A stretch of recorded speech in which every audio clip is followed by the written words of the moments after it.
Value and dollar boxes are great, no doubt about it. You can find some really great gems inside these boxes if you put in the time and look hard enough.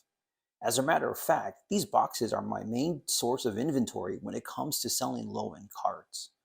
While it's great to find a card that you can buy for a few bucks and turn it around and sell it for a large return, there's one aspect of the value and dollar boxes that often get overlooked, and it's these cards right here.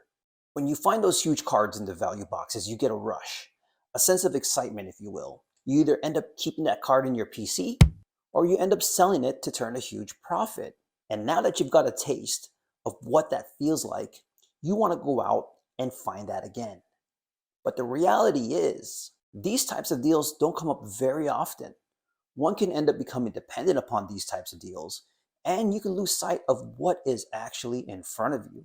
Many people scoff at the notion of selling these common base cards of stars because it requires a lot of work just to gain minimal profit. I recently went to the cardstock trading show and found this dealer offering this type of sale. I knew the contents of that box was just your common base cards. But if I can just pick out the stars and get them for a few cents a card, then I can put in the work and sell them to make a profit. So I bought a whole stack of cards from that box along with some other cards he had for around the $1 to $2 range.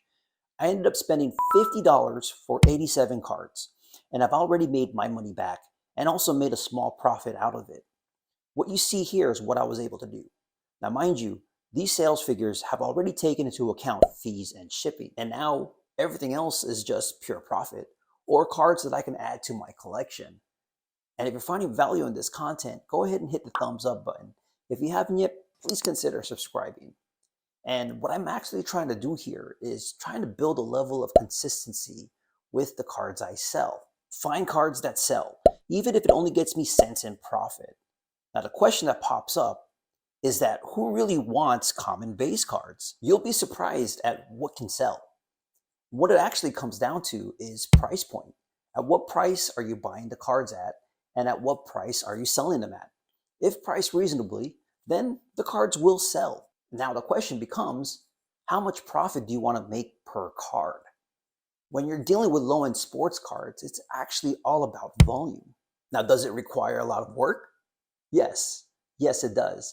But that's come to be expected if you're trying to sell low-end sports cards. It's really up to you to decide whether it's worth your time or not.